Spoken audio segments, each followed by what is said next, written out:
ನಮಸ್ಕಾರ ಸ್ನೇಹಿತರೆ, ಭಕ್ತಿ ವೈಭವ ಯೂಟ್ಯೂಬ್ ಚಾನಲ್ಗೆ ತಮಗೆಲ್ಲರಿಗೂ ಸುಸ್ವಾಗತ. ಸ್ನೇಹಿತರೆ, ಇಂದಿನ ವಿಡಿಯೋದಲ್ಲಿ ನಾವು ವಿವಾಹದ ಬಗ್ಗೆ ತಿಳ್ಕೊಳ್ಳೋಣ. ಅಂದರೆ ಯಾರಿಗೆಲ್ಲ ಇನ್ನೂ ಮದುವೆಯಾಗಿಲ್ವೋ, ಮದುವೆ ಯಾರಿಗೆಲ್ಲ ವಿಳಂಬವಾಗ್ತಿದೆ, ಹಾಗೆ ಪದೇ ಪದೇ ಏನಾದರೂ ಮದುವೆ ಮುರಿದು ಬೀಳ್ತಿದೆ, ಒಂದು ಹುಡುಗಿಗೆ ಅನೇಕ ಅಡೆತಡೆಗಳು ಎದುರಾಗಬಹುದು. ಕೆಲವೊಮ್ಮೆ ವಿವಾಹದ ವಯಸ್ಸಿಗೆ ಬಂದಂತಹ ಹುಡುಗ ಅಥವಾ ಹುಡುಗಿಗೆ ಒಂದು ಸ್ವಲ್ಪ ಅಡೆತಡೆಗಳು ಎದುರಾಗಬಹುದು. ಹಾಗೆ ಸಂಬಂಧಗಳು ಸರಿ ಹೊಂದದಿರುವುದು, ಪ್ರಸ್ತಾಪಗಳು ಮುರಿದು ಬೀಳುವುದು ಏನು ಕಾರಣ, ಹಾಗೆ ಇದಕ್ಕೆ ಏನು ಪರಿಹಾರ? ಈ ಸರಳ ಪರಿಹಾರವನ್ನು ನೀವು ಅನುಸರಿಸಿದ್ದೇ ಆಗಿದ್ದಲ್ಲಿ ವಿವಾಹ ಅಂದರೆ ಶೀಘ್ರ ಕಂಕಣ ಬಲ ಕೂಡಿ ಬರುತ್ತೆ ಅಂತಲೇ ಹೇಳ್ಬೋದು. ಹಾಗಿದ್ರೆ ವಿಡಿಯೋ ಶುರು ಮಾಡೋಣ. ಶುರು ಮಾಡೋದಕ್ಕಿಂತ ಮುಂಚೆ ದಯವಿಟ್ಟು ಚಾನಲನ್ನು ಸಬ್ಸ್ಕ್ರೈಬ್ ಮಾಡ್ಕೊಳ್ಳಿ. ಹಾಗೆ ವಿಡಿಯೋ ಇಷ್ಟ ಆಯಿತು ಅಂದರೆ ವಿಡಿಯೋಗೆ ಲೈಕ್ ಮಾಡಿ, ಶೇರ್ ಮಾಡಿ, ಕಮೆಂಟ್ ಮಾಡಿ. ಸ್ನೇಹಿತರೆ, ನಿಮ್ಮ ಮದುವೆ ಪದೇ ಪದೇ ವಿವಾಹ ಪ್ರಸ್ತಾಪಗಳು ಮುರಿದು ಬೀಳ್ತಾ ಇದೆಯಾ? ಹಾಗೆ ವಯಸ್ಸಿಗೆ ಬಂದಂತಹ ಹುಡುಗ ಅಥವಾ ಹುಡುಗಿಗೆ ಅನೇಕ ಅಡೆತಡೆಗಳು ಎದುರಾಗ್ತಾ ಇದೆಯಾ? ಸಂಬಂಧಗಳು ಸರಿ ಹೊಂದ್ತಾ ಇಲ್ವಾ? ಪ್ರಸ್ತಾಪಗಳು ಮುರಿದು ಬೀಳುವುದು ಅಥವಾ ಪ್ರಸ್ತಾಪಗಳು ಬಾರದೇ ಇರಬಹುದು. ಅಂತಹ ಸಂದರ್ಭದಲ್ಲಿ ಕೆಲವೊಂದು ಪರಿಹಾರಗಳನ್ನು ನೀವು ಮಾಡಿಕೊಂಡಿದ್ದೇ ಆಗಿದ್ದಲ್ಲಿ ಆದಷ್ಟು ಬೇಗ ನಿಮ್ಮ ಮದುವೆ ಆಗುತ್ತೆ ಅಂತಲೇ ಹೇಳ್ಬೋದು. ಅಂದರೆ ಮದುವೆ ತಡವಾಗುತ್ತಿದ್ದರೆ ಅದಕ್ಕಾಗಿ ತಲೆ ಕೆಡಿಸ್ಕೋಬಾರ್ದು, ಅಥವಾ ನಿಮ್ಮ ಸಂಬಂಧವು ಮತ್ತೆ ಮತ್ತೆ ಮುರಿದು ಬೀಳ್ತಾ ಇದ್ದರೆ ಬೇಸರಗೊಳ್ಬಾರ್ದು. ಇದಕ್ಕಾಗಿ ಲಾಲ್ ಕಿತಾಬ್ನಲ್ಲಿ ಪರಿಹಾರಗಳನ್ನು ವಿವರಿಸಲಾಗಿದೆ. ಈ ಪರಿಹಾರಗಳು ನಿಮ್ಮ ಸಮಸ್ಯೆಗಳನ್ನು ದೂರ ಮಾಡುವುದರ ಜೊತೆಗೆ ನಿಮಗೆ ಬೇಕಾದ ಸಂಗಾತಿಯನ್ನು ಆರಿಸಿಕೊಳ್ಳಲು ಸಹ ನಿಮಗೆ ಸಹಾಯ ಮಾಡುತ್ತೆ ಅಂತ ತಿಳಿಸ್ತಾ ಇದ್ದಾರೆ. ಹಾಗಿದ್ರೆ ನಿಮಗೆ ಸರಿ ಹೊಂದುವ ವಧು ಅಥವಾ ವರ ಸಿಕ್ಕದಿದ್ದಾಗ ಏನು ಮಾಡಬೇಕು ಅಂತ ಅಂದರೆ, ಲಾಲ್ ಕಿತಾಬ್ನಲ್ಲಿ ಒಂದಷ್ಟು ಪರಿಹಾರಗಳನ್ನ ಹೇಳ್ತಾ ಇದ್ದಾರೆ. ಲಾಲ್ ಕಿತಾಬ್ ಪ್ರಕಾರ ಅವಿವಾಹಿತರಾಗಿದ್ದರೆ, ವಿವಾಹ ಸಂಬಂಧವನ್ನು ಎದುರು ನೋಡುತ್ತಿದ್ದರೆ ನೀವು ಕಬ್ಬಿಣದ ಮಂಚದ ಮೇಲೆ ಮಲ್ಕೊಳ್ಬಾರ್ದು. ಅಂದರೆ ಹುಡುಗ ಆಗಿರ್ಬೋದು, ಹುಡುಗಿ ಆಗಿರ್ಬೋದು, ಯಾವುದೇ ಹುಡುಗ ಯಾವುದೇ ಹುಡುಗಿ ಇನ್ನೂ ಮದುವೆ ಆಗಿಲ್ವೋ ಅವರು ಈ ಒಂದು ಕಬ್ಬಿಣದ ಮಂಚದ ಮೇಲೆ ಮಲ್ಕೋಬಾರ್ದು. ಹಾಗೆ ಅವರು ಸ್ವಚ್ಛತೆಯನ್ನು ಸಹ ಕಾಪಾಡ್ಕೋಬೇಕು ಅಂತ ಈ ಪುಸ್ತಕದಲ್ಲಿ ಬರೆದಿದ್ದಾರೆ ಅಂತಲೇ ಹೇಳ್ಬೋದು.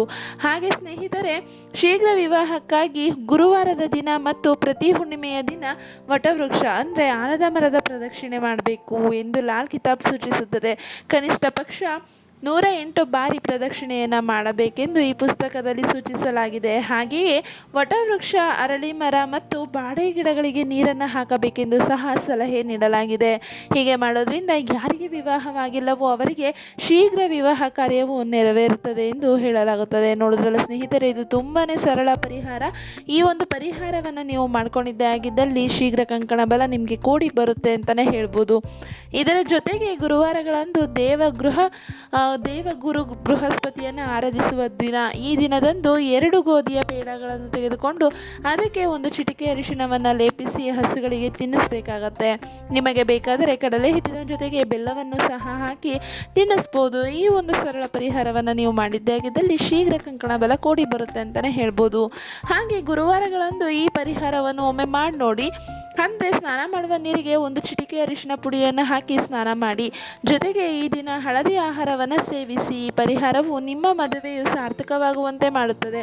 ಗುರುವಾರದ ದಿನ ಹುಡುಗಿಯರು ದರ್ಬೆಯ ಗಿಡಕ್ಕೆ ನೀರನ್ನು ಎರೆಯಬೇಕು ಎಂದು ಹೇಳಲಾಗಿದೆ. ಆದರೆ ಈ ಗಿಡಕ್ಕೆ ನೀರನ್ನು ಹಾಕುವುದನ್ನು ಯಾರೂ ನೋಡಬಾರದು ಎಂಬುದನ್ನು ನೀವು ನೆನಪಲ್ಲಿ ಇಟ್ಕೊಂಡು ನೀರನ್ನು ಹಾಕಬೇಕಾಗತ್ತೆ. ಈ ಪರಿಹಾರ ಮಾಡೋದ್ರಿಂದ ನಿಮ್ಮ ಮದುವೆಯ ವಿಘ್ನಗಳು ಕಳೆದು ಹೋಗುತ್ತದೆ. ಈ ಪರಿಹಾರವು ನಿಮ್ಮ ಸಮಸ್ಯೆಗೆ ರಾಮಬಾಣದಂತೆ ಕೆಲಸ ಮಾಡುತ್ತದೆ ಎಂದು ಗ್ಯಾರಂಟಿ ನೀಡುತ್ತಾರೆ ತಜ್ಞರು. ಆದರೆ ಒಂದು ಸಲಕ್ಕೆ ಒಂದೇ ಒಂದು ಪರಿಹಾರವನ್ನು ಪ್ರಯತ್ನಿಸಿ ಎಂದು ನಾವು ಕೂಡ ಹೇಳ್ತಾ ಇದ್ದೀವಿ. ಮದುವೆಯು ಪದೇ ಪದೇ ಮುರಿದು ಬೀಳುತ್ತಿದ್ದರೆ, ಅಂದರೆ ಒಂದು ವೇಳೆ ಹುಡುಗಿಯೊಬ್ಬಳ ಮದುವೆ ಎಲ್ಲ ವ್ಯವಸ್ಥೆಗಳು ಮಾಡಿಕೊಂಡ ನಂತರ ಸಹ ಪದೇ ಪದೇ ಮದುವೆಯನ್ನೇನಾದರೂ ಮುರಿದು ಬೀಳ್ತಾ ಇದ್ದರೆ ಈಶ್ವರನ ಆರಾಧನೆ ಮಾಡಬೇಕಾಗತ್ತೆ. ಇದಕ್ಕಾಗಿ ನೀವು ಶಿವಲಿಂಗದ ಮುಂದೆ 5 ತೆಂಗಿನಕಾಯಿಗಳನ್ನು ಜೋಡಿಸಿ ನಂತರ ಓಂ ಶ್ರೀಮಾನ್ ವರದ ಶ್ರೀ ನಮಃ ಎಂಬ ಬೀಜ ಮಂತ್ರವನ್ನು ಪಠಿಸಿ. ಆಮೇಲೆ ಈ ತೆಂಗಿನಕಾಯಿಗಳನ್ನು ಶಿವಲಿಂಗದ ಮೇಲೆ ಇರಿಸಿ. ಶೀಘ್ರ ವಿವಾಹಕ್ಕಾಗಿ ಹುಡುಗ ಅಥವಾ ಹುಡುಗಿ ಕಚ್ಚಾ ಹಾಲು ಅಂದರೆ ಹಸಿ ಹಾಲನ್ನು ತೆಗೆದುಕೊಂಡು ಬಿಲ್ವಪತ್ರೆ, ಅಕ್ಷತೆ ಮತ್ತು ಕುಂಕುಮವನ್ನು ಹಬ್ಬ ಹರಿದಿನಗಳ ದಿನ ಶಿವಲಿಂಗಕ್ಕೆ ಸಮರ್ಪಿಸಬೇಕು. ಇದರಿಂದ ನಿಮ್ಮ ವಿವಾಹ ಸಮಸ್ಯೆ ಬಗೆಹರಿಯುತ್ತೆ ಅಂತಲೇ ಹೇಳ್ಬೋದು. ನೋಡಿದ್ರಲ್ಲ ಸ್ನೇಹಿತರೆ, ಈ ಸರಳ ಪರಿಹಾರಗಳನ್ನು ನೀವು ಮಾಡಿಕೊಂಡಿದ್ದೇ ಆಗಿದ್ದಲ್ಲಿ ನಿಮಗೆ ಆದಷ್ಟು ಬೇಗ ಕಂಕಣ ಬಲ ಕೂಡಿ ಬರುತ್ತೆ ಅಂತಲೇ ಹೇಳ್ಬೋದು. ಯಾರೆಲ್ಲ ಇನ್ನೂ ವಿವಾಹ ಆಗಿಲ್ಲ ಅಂತ ಬೇಜಾರಲ್ಲಿ ಇರ್ತಿರೋ ಅವರು ಬಂದು ಈ ಒಂದು ಪರಿಹಾರವನ್ನು ಮಾಡಿ ನೋಡಿ. ಹಾಗೆ ನೀವು ಕೂಡ ಬೇಗ ಶೀಘ್ರ ಕಂಕಣ ಬಲವನ್ನು ಪಡೆದುಕೊಳ್ಳಿ ಅಂತ ವಿಡಿಯೋ ಮೂಲಕ ತಿಳಿಸ್ತಾ ಇದ್ದೀನಿ. ಸ್ನೇಹಿತರೆ, ಈ ಒಂದು ಮಾಹಿತಿಯ ಒಂದು ಸೂಚನೆ ಏನಪ್ಪ ಅಂದರೆ ಇದು ಪರಿಣಿತ ತಜ್ಞರ ಹಾಗೆ ಲಾಲ್ ಕಿತಾಬ್ನಲ್ಲಿ ಬರೆದಿರುವಂತಹ ಪುಸ್ತಕಗಳ ಅನುಸರಣೆಯ ಪ್ರಕಾರ ನಾವು ಹೇಳ್ತಾ ಇರೋದು. ಸ್ನೇಹಿತರೆ, ಈ ಒಂದು ಮಾಹಿತಿ ನಿಮಗೆ ಇಷ್ಟ ಆಗಿದೆ ಅಂತ ಅನ್ಕೊತೀನಿ. ಇಷ್ಟ ಆಗಿದ್ರೆ ವಿಡಿಯೋಗೆ ಲೈಕ್ ಮಾಡಿ, ಶೇರ್ ಮಾಡಿ, ಕಮೆಂಟ್ ಮಾಡಿ. ಹಾಗೆ ಚಾನಲ್ನ ದಯವಿಟ್ಟು ಸಬ್ಸ್ಕ್ರೈಬ್ ಮಾಡ್ಕೊಳ್ಳಿ. ಮತ್ತಷ್ಟು ವಿಡಿಯೋಗಾಗಿ ನೋಡ್ತಾ ಇರಿ ಚಾನಲ್ನ. ವಿಡಿಯೋ ವೀಕ್ಷಿಸಿದ್ದಕ್ಕಾಗಿ ಧನ್ಯವಾದಗಳು.